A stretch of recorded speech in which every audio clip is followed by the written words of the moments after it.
Assalamualaikum warahmatullahi wabarakatuh. Kami dari kelompok 6, kami akan mempresentasikan hasil lembar kerja kami mengenai penilaian portofolio optimal pada indeks LQ 45. Sebelumnya perkenalkan, nama saya Rika Sukmawati, NIM 374. Ada Nadia Iklima F. Putri, NIM 211. Ada Lailatul Maghfirah, NIM 340, Dini Nayunda Putri, NIM 373, dan Ika Novitasari, NIM 380. Nah, selanjutnya latar belakang. Pasar modal memiliki peranan penting sebagai salah satu tempat investasi keuangan dalam dunia perekonomian. Indeks LQ45 adalah indeks pasar saham di Bursa Efek Indonesia yang terdiri dari 45 perusahaan yang memenuhi kriteria tertentu, yaitu termasuk dalam 60 perusahaan teratas dengan kapitalisasi pasar tertinggi dalam 12 bulan terakhir.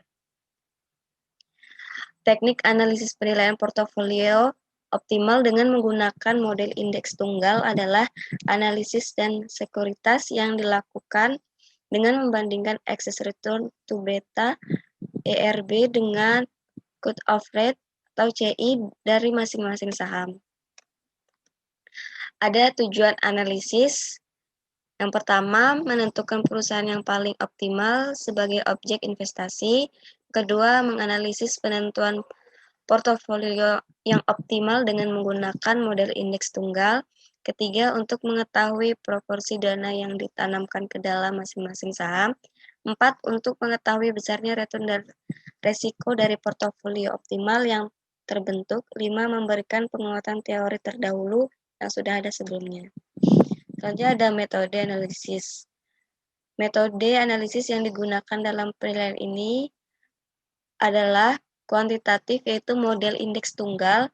Data kuantitatif dalam penelitian ini adalah data sekunder mengenai harga penutupan dan harga volume saham masing-masing emiten yang terdaftar dalam indeks LQ45 periode Desember 2018 hingga Desember 2019.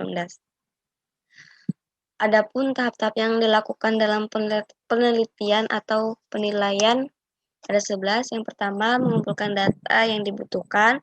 Kedua, menghitung tingkat pengembalian saham dan pasar. 3, menghitung beta dan alpha. Keempat, menghitung variance error residual saham. 5, menghitung ERB. 6, menghitung dan menentukan nilai CI. 7, menentukan portofolio optimal menurut Elton dan Gruber. 8, menentukan cut-off point. 9, menghitung WI. 10, merevisi portofolio. 11, menganalisis dan menginterpretasikan hasil perhitungan. Selanjutnya ada definisi operasional pada penelitian. Itu ada 11. Yang pertama, return saham, return pasar, expect return saham, expect return pasar, resiko pasar, beta, alpha, variance dari kesalahan residu, excess return to beta, menghitung cut-off rate, dan yang terakhir expect return portfolio. Kemudian ada gambaran umum indeks LQ45. Indeks LQ45 adalah gabungan indeks saham dari 45 emiten yang tercatat di BI yang telah memenuhi kriteria tertentu yang ditetapkan di Bursa Efek. Indeks LQ45 ini memuat 45 jenis saham yang paling efektif diperdagangkan di BEI.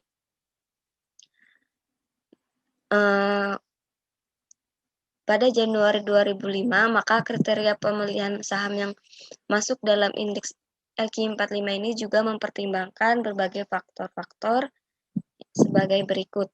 Yang pertama, ada rata-rata transaksi sahamnya masuk dalam urutan 60 terbesar di pasar reguler selama kurun waktu 12 bulan terakhir.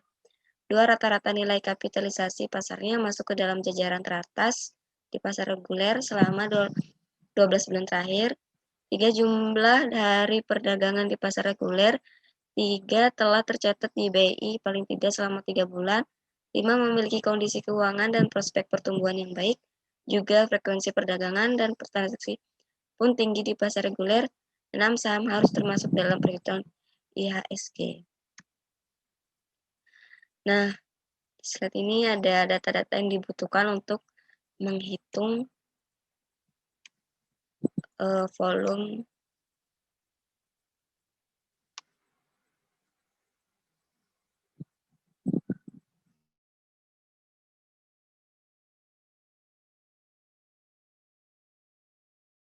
silakan. Selanjutnya, pada tabel 1 terdapat 3 tabel. Yang pertama yaitu harga saham periode T pada tahun 2019. Yang ke tabel kedua yaitu harga saham periode sebelumnya, yaitu tahun 2018.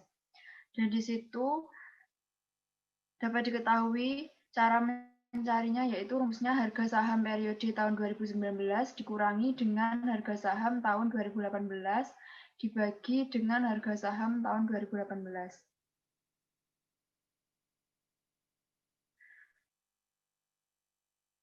Sebelumnya,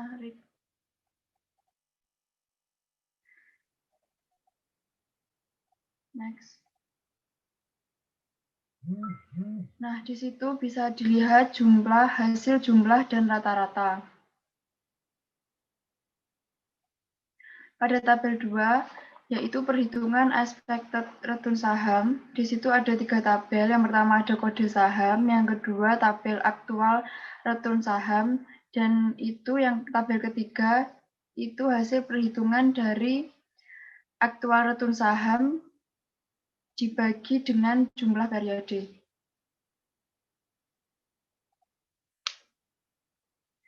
Selanjutnya pada tabel 3, perhitungan risiko saham. Itu ada 3 tabel. Yang pertama ada tabel aktual return saham, yang kedua itu tabel perhitungan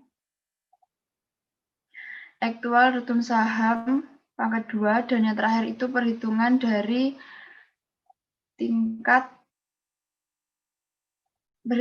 aktual return saham dikurangi tingkat pengembalian yang diharapkan pangkat 2 dibagi dengan jumlah periode dikurangi 1.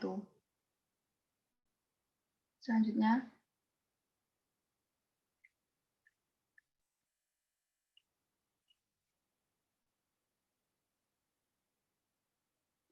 Nah, pada tabel 4 itu hasil perhitungan dari return market atau RM.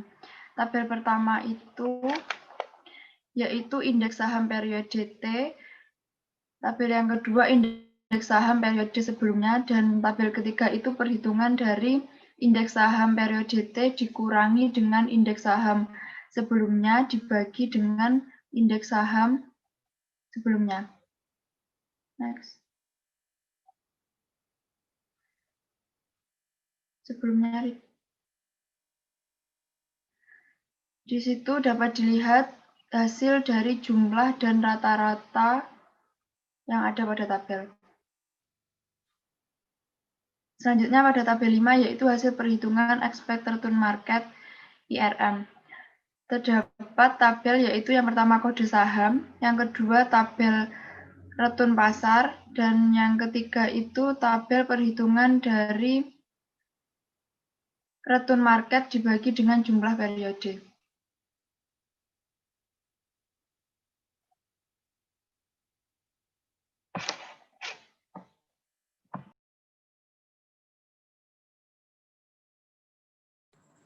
Oke, selanjutnya di tabel 6 itu menghitung varian retur saham.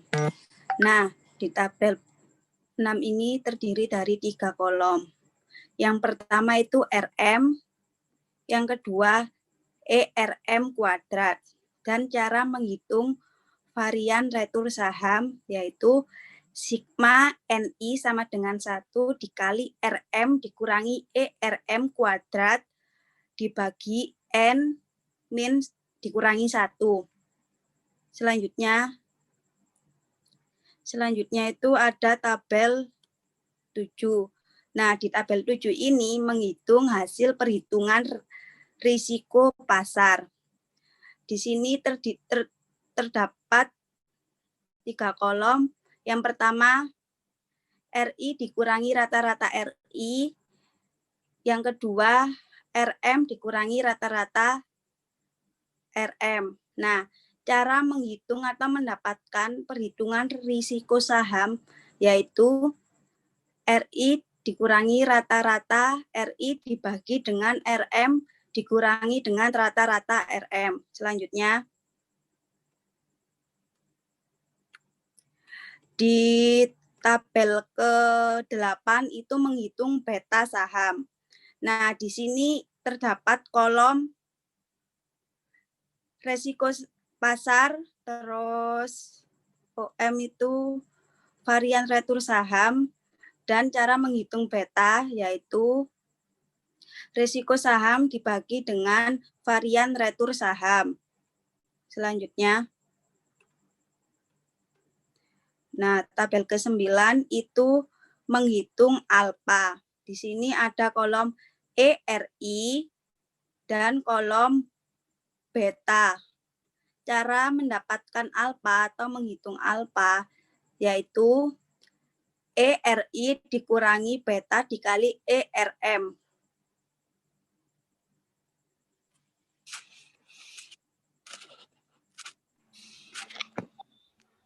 Untuk tabel ke-10 ada varian kesalahan residual. Nah, di sini ada kolom variance error residual, ada varian pasar, standar deviasi, dan saham beta. Cara menghitung variance error residual yaitu variance error residual sama dengan beta pangkat 2 dikali dengan varian pasar ditambah standar deviasi saham. Selanjutnya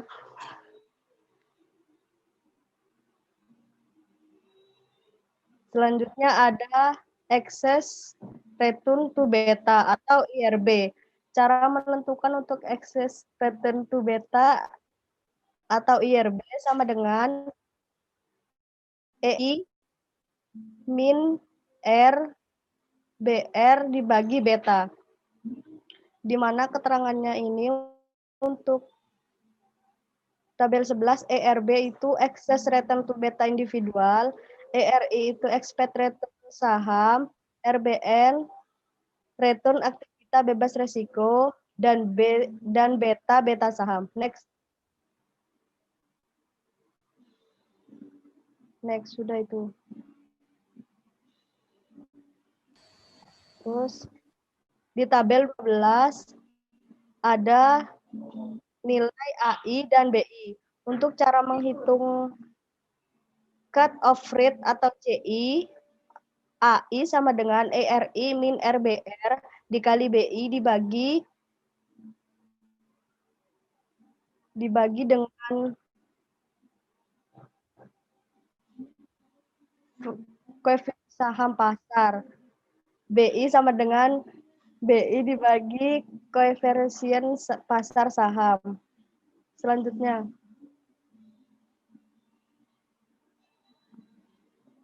terus tabel ke-13 menghitung cut off rate. CI sama dengan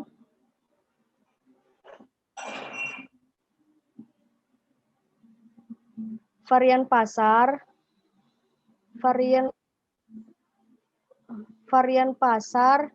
dikali sigma AI dibagi varian pasar dikali sigma BI. Selanjutnya, terus tabel ke-14 cara menghitung perbandingan ERB dan CI. Menentukan saham-saham yang dapat dijadikan kandidat portofolio. Saham-saham yang dijadikan kandidat portofolio yang optimal adalah saham-saham yang memiliki nilai IRB yang tinggi. Bila rasio IRB lebih besar daripada CI, maka saham masuk ke dalam portofolio itu optimal. Bila rasio IRB kurang dari CI, maka tersebut keluar dari portofolio optimal. Selanjutnya,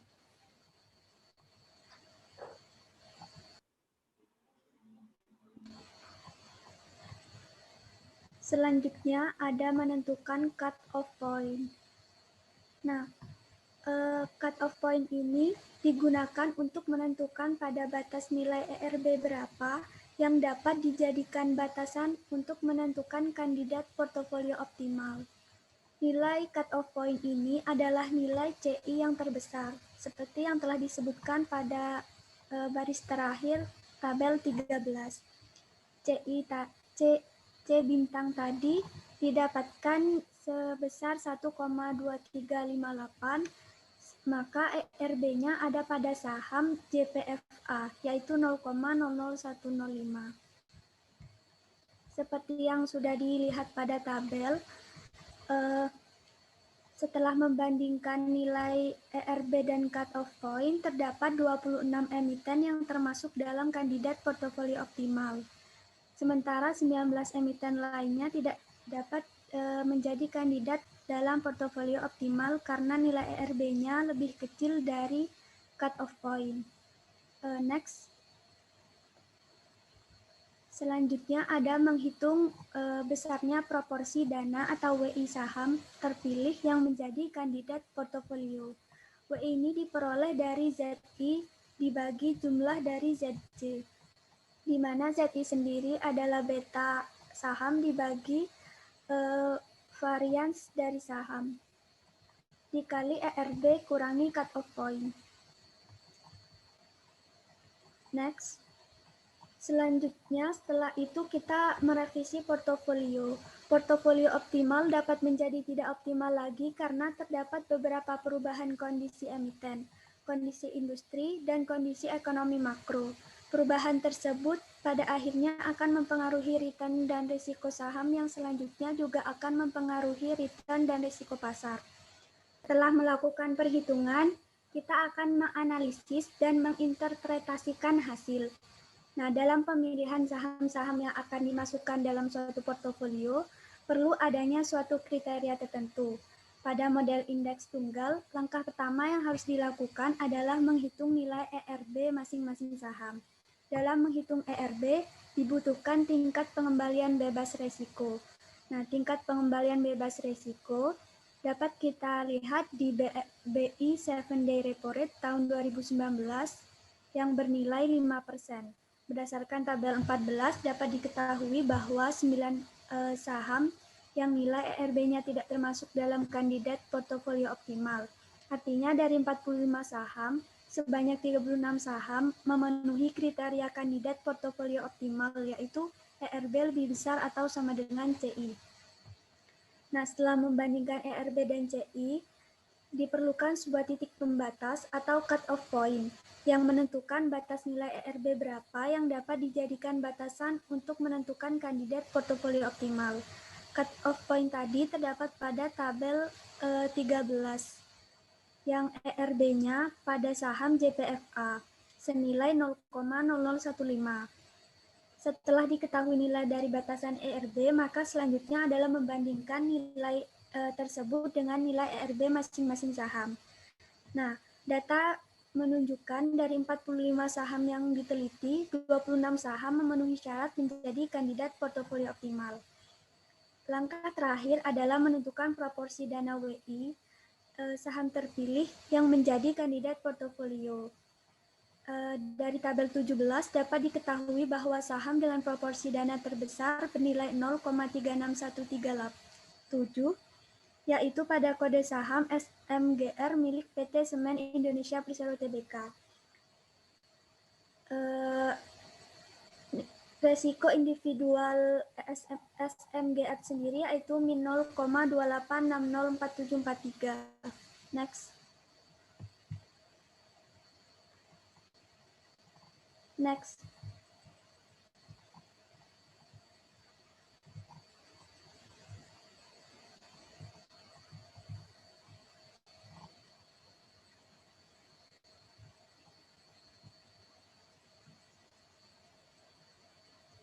Nah, Kesimpulan dari hasil penilaian portofolio kami disajikan dalam slide berikut yang terdiri dari 26 saham disajikan dengan sektor dan nilai WI-nya. Nah, seperti yang dijelaskan tadi bahwa saham dengan proporsi dana terbesar bernilai 0,36137 yaitu pada kode saham SMGR milik PT Semen Indonesia. Selanjutnya,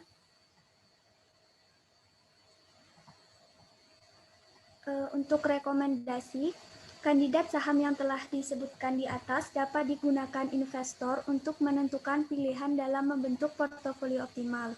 Tentu saja dengan mempertimbangkan return portofolio yang diharapkan dan tingkat pengembalian risiko dari investor, baik itu pengambil risiko, penghindar risiko, atau netral dalam mengambil risiko.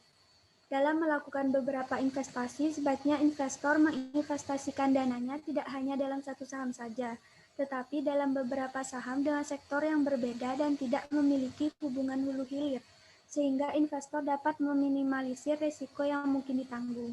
Sementara rekomendasi untuk peneliti selanjutnya adalah agar selalu teliti dan hati-hati dalam mengumpulkan dan mengolah data. Selain itu, untuk dapat mengetahui tingkat pengembalian yang akan diterima dan risiko yang akan ditanggung investor atas portofolionya, peneliti dapat menghitung return portofolio dan risiko portofolio dari saham-saham yang terpilih. Terima kasih. Sekian presentasi dari kelompok kami. Apabila ada kesalahan, mohon maaf. Dan